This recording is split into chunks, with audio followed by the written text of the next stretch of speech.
नमस्कार, मैं सिमरन तिरवार। अभय न्यूज के 25 फरवरी गुरुवार दोपहर के बुलेटिन में आप सभी का स्वागत है। आइए देखते हैं आज की कुछ ताजा खबरें। बेगमबाग के रहने वाले गांजा तस्कर सोहेल खान के अवैध 2 मंजिला मकान को नगर निगम और पुलिस की संयुक्त कार्रवाई के बीच ढहा दिया गया है। मकान तोड़ने की कार्रवाई के दौरान परिजन और क्षेत्रवासियों सहित अभिभाषकों ने भी कड़ा विरोध किया, लेकिन निगम और पुलिस अपना काम करती रही। सोहेल पर 2 दर्जन से अधिक गंभीर अपराध दर्ज हैं। उस पर लूट के 5 प्रकरण हैं, जिसके चलते उस पर 2 बार रासुका की कार्रवाई भी की गई है। बेगमबाग पुल के नीचे वो कई सालों से अवैध मकान बनाकर रह रहा है, जिसके चलते ये कार्रवाई की गई है। बता दें कि गुंडे माफियाओं के खिलाफ प्रदेश सरकार ने मुहिम छेड़ रखी है, जिसके तहत काली कमाई से बनाए गए आशियाने उजाड़े जा रहे हैं। इसी क्रम में उज्जैन में भी अब तक 20 से ज्यादा गुंडों के मकान तोड़ दिए गए हैं।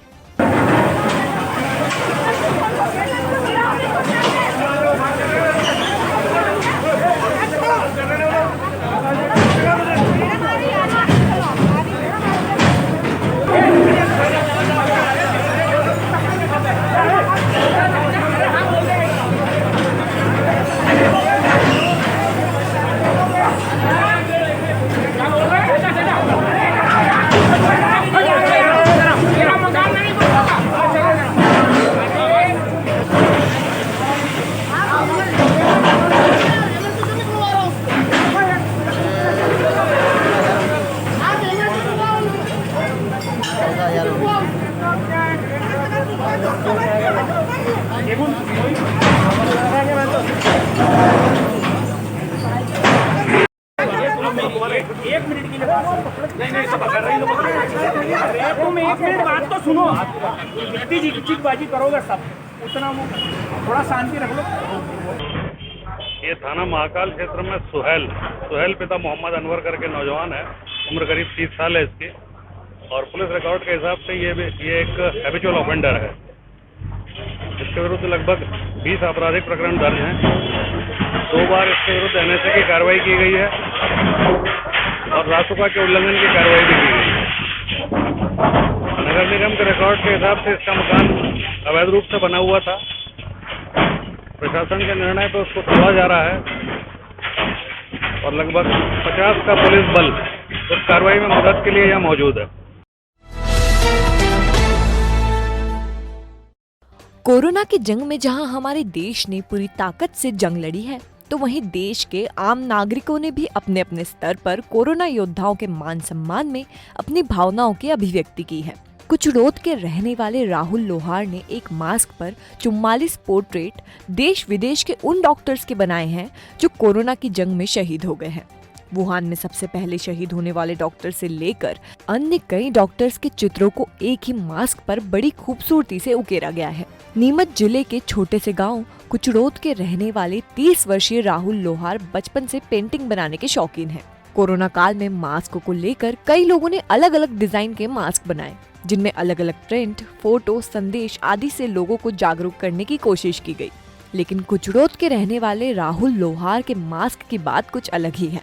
राहुल ने लगातार 12 घंटे की मेहनत से इस मास्क को बनाया है, जिसमें इको फ्रेंडली वाटर कलर का इस्तेमाल हुआ है। काफी बारीकी से मिनिएचर पोर्ट्रेट बनाए गए हैं। राहुल लोहार का ये मास्क जब इंटरनेट के माध्यम से लोगों तक पहुंचा तो इसकी जमकर तारीफ तो की गई, साथ ही साथ सर्टिफिकेट भी दी गई। राहुल लोहार एक मध्यम वर्गीय परिवार से है और बचपन से ही पेंटिंग बनाने के शौकीन है। कोरोना काल में उन्हें भी ख्याल आया कि कोरोना योद्धाओं के सम्मान या उन्हें श्रद्धांजलि स्वरूप कुछ करना चाहिए। राहुल की इस भावना को आकार मिला एक अनूठे मास्क को बनाने की प्लानिंग से।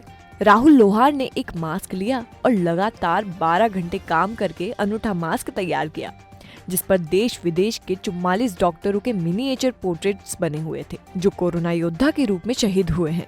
राहुल को इस अनूठे मास्क के लिए कई जगहों से प्रशंसा के प्रमाण पत्र भी मिले हैं।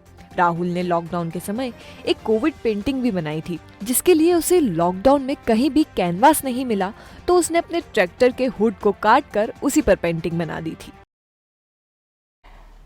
देखिए, मैंने एक मास्क बनाया है और ये इसका नाम मैंने यूनिक मास्क दिया है। ये यूनिक मास्क इसलिए है क्योंकि इस मास्क में मैंने 44 कोरोना योद्धाओं के चित्र बनाए हैं। और 44 कोरोना योद्धाओं के चित्र क्यों हैं क्योंकि मैंने इंटरनेट पे देखा था कि रोज़ कोरोना से लड़ते हुए कई सारे डॉक्टर अपनी जान भी दे रहे हैं, कई सारे डॉक्टर इसमें दिन रात मदद कर रहे हैं और अपना काम कर रहे हैं, लोगों को जान बचा रहे हैं। तो मैंने उन डॉक्टरों को सम्मान में उन डॉक्टरों के चित्र बनाए। यहाँ पे मैंने, आप देख सकते हैं, इसमें मेरे मध्य प्रदेश के कुछ डॉक्टर भी हैं इसमें, और कुछ बाकी जगहों से डॉक्टर हैं, जो बड़े बड़े हॉस्पिटल से हैं। अच्छा, इसमें कुछ डॉक्टर ऐसे भी हैं जो बाहरी देशों से डॉक्टर हैं, या यहाँ से आप नीचे देखेंगे ये कुछ डॉक्टर ऐसे हैं जो बाहरी देशों से हैं या अन्य देशों से हैं। जिसमें आप देखिएगा ये जो डॉक्टर हैं ये चीन के वुहान शहर के डॉक्टर हैं, जो इनकी मौत कोरोना से पहली मौत हुई थी, जो कोरोना से लड़ते हुए इन्होंने अपनी जान दी थी। उसी प्रकार से ये अपने इंदौर के एक डॉक्टर हैं, ये भी एक इंदौर के डॉक्टर हैं, या इसमें और कई। मैंने इन सब पोर्ट्रेट के साथ, डॉक्टरों के पोर्ट्रेट के साथ भारत माता का भी एक चित्र उकेरा है। भारत माता का चित्र आपको सेंटर में दिखेगा इस मास्क के। आप ध्यान से देखिए कि इस पे भारत माता ने इंजेक्शन से वार किया है कोरोना पे, वो नाश कर रही है कोरोना का। और उन्होंने अपने गले में डॉक्टरों के टूल्स भी लटकाए हुए, खुद ने मास्क बांध करके ये संदेश दिया है कि आप मास्क का इस्तेमाल करिए। उसके बाद उन्होंने अपने एक हाथ में पृथ्वी का भी उठाया है, पृथ्वी को बचाते हुए अपने आंचल में, और एक हाथ में, उनके हाथ में देखिए आप सैनिटाइज़र है। और ध्यान से देखिए आप ये जो पूरा जो शेर है, सिंह हैं, ये सिंह पूरी क्रोधित मुद्रा में हैं। तो कहीं ना कहीं पूरे ही इस माँ भारत माता के चित्र को मैंने डॉक्टरों के स्वरूप में उकेरा। जी, मैंने कोरोना वायरस के टाइम देखा कि कई सारे लोग अपने अपने तरीके से, अपने अपने हुनर से मास्क बना रहे थे, कई अलग अलग डिज़ाइन से बना रहे थे, सभी अपनी तरीके से इस मास्क को बना रहे थे। तो मेरे भी दिमाग में एक आइडिया आया कि क्यों ना अपन भी अपनी कला के ज़रिए एक ऐसा मास्क बनाएं जो अलग से हटकर दिखे। उसी को देखते हुए मैंने एक कॉटन कपड़े को लिया, मात्र 5 बाय 8 इंच का एक कपड़ा लिया, उस पर एक मास्क बनाया, और उस मास्क पे मैंने अपनी कला के ज़रिए 44 कोरोना योद्धाओं को सम्मान देने के हिसाब से, या उनको श्रद्धांजलि कह लीजिए, जो दिन रात अपने काम में लगे हुए थे डॉक्टर लोग, उनके डॉक्टरों के चित्र मैंने इस पर बनाए। जी, इसको कहें तो आप, मैं लगातार इसको 12 घंटे में, कम से कम अवधि में मैंने इन 44 कोरोना योद्धाओं के चित्र को मैंने बना लिया है। और इसमें 44 कोरोना योद्धा हैं। इस मास्क के सेंटर में मैंने भारत माता को भी उकेरा है। जैसे कि भारत सरकार ने अभी वैक्सीन को लागू किया है, तो आप मेरे इस चित्र में देखेंगे कि मैंने कहीं ना कहीं डॉक्टरों के रूप में भारत माता को दिखा करके, डॉक्टरों को भारत माता के रूप में दिखा करके उनके हाथ में वैक्सीन को दिया है कि आप मास्क का भी इस्तेमाल करें और वैक्सीन का भी टीका लगवाएं। मैं ये मैसेज देना चाहूँगा कि आप मास्क का इस्तेमाल करिए जब तक इसका पूर्ण रूप से कोई इलाज ना हो, और आप एक सोशल डिस्टेंसिंग बना करके और इस चीज़ का पालन करिए।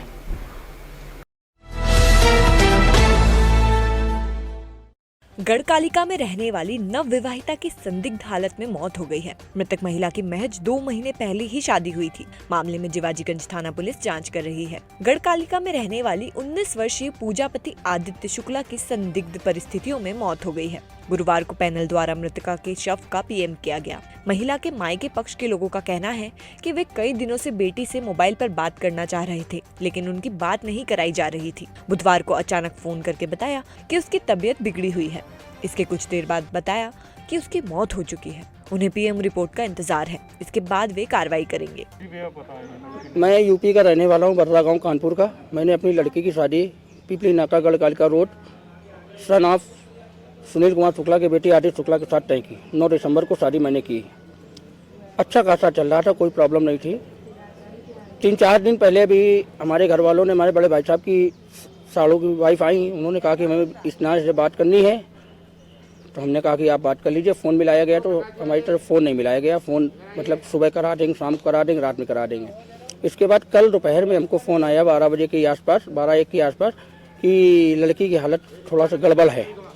तो मैंने पूछा कि भाई रीज़न क्या है, किस लिए क्या दिक्कत हो गई। तो बोली उसको बुखार आ रहा था। हमने कहा बुखार आ रहा, तो जुकाम बुखार तो नॉर्मली एक्सीडेंट चल रहा है।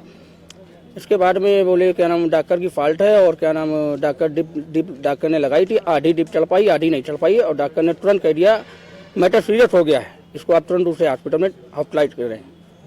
इसके बाद में 3:30 बजे के आसपास मेरे को फ़ोन आया कि लड़की आपकी नहीं रही।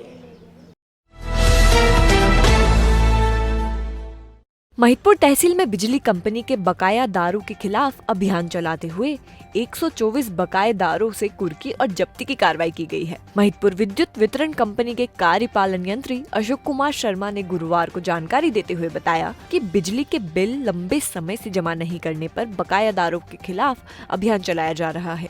अब तक 124 बकायादारों के खिलाफ कार्रवाई की गई है। इसके अंतर्गत 6 बाइक, 3 आटा चक्की, 1 ट्रैक्टर और मोटर को जब्त किया गया है। विभाग द्वारा कार्रवाई लगातार जारी रहेगी। बकायादारों को पहले हमने बी फॉर्म इशू किए, फिर कलेक्टर महोदय के निवेदन के अनुसार सी फॉर्म जारी किए, फिर कुर्की RRC नोटिस जारी किए गए, इनको पेपर में पब्लिकेशन करवाया है।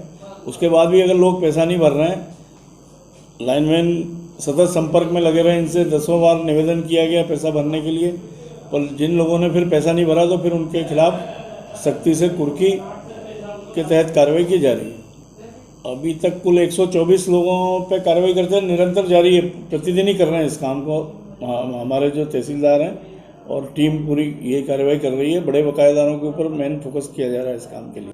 अभी तक धीरे धीरे आ रहे हैं, करीब 124 लोगों पे कार्रवाई कर चुके हैं पिछले 2 दिन पहले तक, और निरंतर जारी है। 8 से 10 लोगों पर डेली कार्रवाई करते हैं इसकी। और जैसे अभी थोड़ी देर पहले एक आए थे जिनका ट्रैक्टर सीज करके हम लाए थे, उनका 59,000 का बिल था, 59,000 ही पूरा जमा किया। एक का 1,24,000 था, 70,000 रुपये जमा कर गए वो, और एक का 56,000 का बिल था, तो वो 50,000 रुपये 42,000 रुपये जमा करके गए। इस तरीके से निरंतर लोग पैसा जमा कर रहे हैं। प्रदेश की विधानसभा के नवनिर्वाचित अध्यक्ष गिरीश गौतम गुरुवार को उज्जैन पहुंचे। यहां पहुंचकर उन्होंने राजाधिराज बाबा महाकाल के दर्शन किए। उज्जैन आगमन पर वे सर्किट हाउस पर भी गए, जहां पर कार्यकर्ताओं ने उनका भव्य स्वागत किया। उच्च शिक्षा मंत्री डॉक्टर मोहन यादव ने उज्जैन आगमन पर उन्हें सम्मानित किया। गौतम ने मीडिया से चर्चा करते हुए कहा कि कोरोना संक्रमण मध्य प्रदेश में लगातार बढ़ रहा है। ऐसे में जब तक सभी लोगों को कोरोना वैक्सीन नहीं लग जाती, तब तक सावधानियां रखना जरूरी है। सभी लोगों को कोरोना संक्रमण को ध्यान में रखते हुए शासन की गाइडलाइन का पालन करना चाहिए। इस दौरान बड़ी संख्या में भाजपा कार्यकर्ता और गणमान्य नागरिक मौजूद रहे। चुनाव तो सर्वानुमत से हुआ है। कमलनाथ जी भी प्रस्तावक थे और हमारे गोविंद सिंह जी उसके समर्थक थे। जब मैं चुना गया तो दोनों ने समर्थन किया था। यदि हड़पने का सवाल होता, उपाध्यक्ष का हमारा विषय नहीं है, हमारा विषय नहीं है वो पार्टी के संगठन का विषय, उनका विषय है। जहाँ तक मेरे निर्वाचन का सवाल है तो कांग्रेस ने भी कमलनाथ जी, मैं बता दूँ कमलनाथ जी प्रस्तावक ही हैं और गोविंद सिंह जी उसके समर्थक हैं, तो ये तो सर्वानुमत से हुआ है ना। कोई मैंने विधानसभा में धन्यवाद देते हुए एक बात कही थी, सबका आभार व्यक्त करते हुए कि मैं ना अब इस दल का हूँ ना उस दल का हूँ, मैं निष्पक्षता से काम करूँगा, इसलिए मेरा बोलना उचित नहीं है। वो तय वो लोग करेंगे, वो दल वाले तय करें। अब उस दल से मैं ऊपर हूँ, मैं तो विधानसभा चलाने के लिए बैठा हूँ। नहीं, मंत्रालय नहीं मिला, अब इसके लिए तो हम कुछ कह नहीं सकते, ये तो मुख्यमंत्री जी बताएंगे, संगठन बताएंगे। जहाँ तक विंध्य के गौरव का सवाल है तो हमारी पार्टी ने या मुख्यमंत्री जी ने इस बात का प्रयास किया कि विंध्य को अवसर मिलना चाहिए, और मिला, अवसर मिला। महाकाल के दर्शन करने, भगवान के दर्शन करने में मनोकामना का क्या सवाल। उनका आशीर्वाद नहीं होता तो जीवित कैसे रहते। सबसे बड़ी ईश्वर की कृपा है। इसीलिए मैंने विधानसभा में यहीं से शुरू किया था कि मैं स्मरण करना चाहता हूँ ईश्वर का कि उनने जीवन दे के रखा है, तो ये बड़ी भारी बात है। यही बार बार उनसे अपेक्षा है कि हे ईश्वर, एक तो जीवन बनाए रखना और दूसरा ये ताकत बनाए रखना कि लोगों की सेवा करता रहूँ। बिल्कुल नहीं, जब तक हर व्यक्ति को वैक्सीन नहीं लग जाती तब तक कोरोना से बचाव का एक है सोशल डिस्टेंसिंग रखें और सावधानी बरतें, बार बार हाथ धोवें। यही बचाव का तरीका है। जब तक हमारा वैक्सीनेशन सबका नहीं हो जाता तब तक अपने को बचना है, भीड़ भाड़ से बचना है, मास्क लगाए रखना है, ये सब करना है।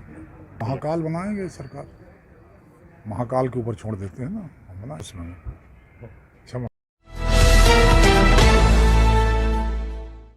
शिप्रा तैराक दल के 30 से अधिक सदस्य गुरुवार दोपहर रामघाट पर धरने पर बैठ गए।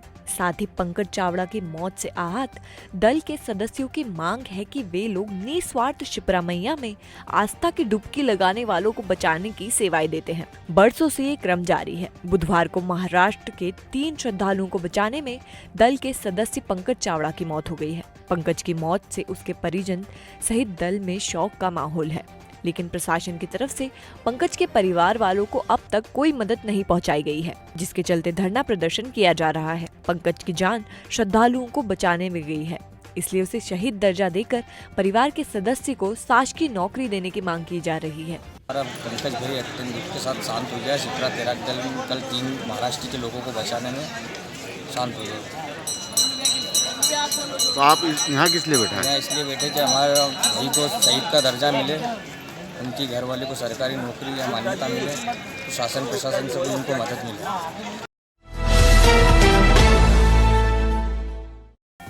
तो आपने देखा हमारा आज का बुलेटिन। अगर आपको हमारा बुलेटिन सही लगता है तो इसका फीडबैक कमेंट सेक्शन में जरूर दीजिएगा। कल फिर मिलते हैं इसी समय। नमस्कार।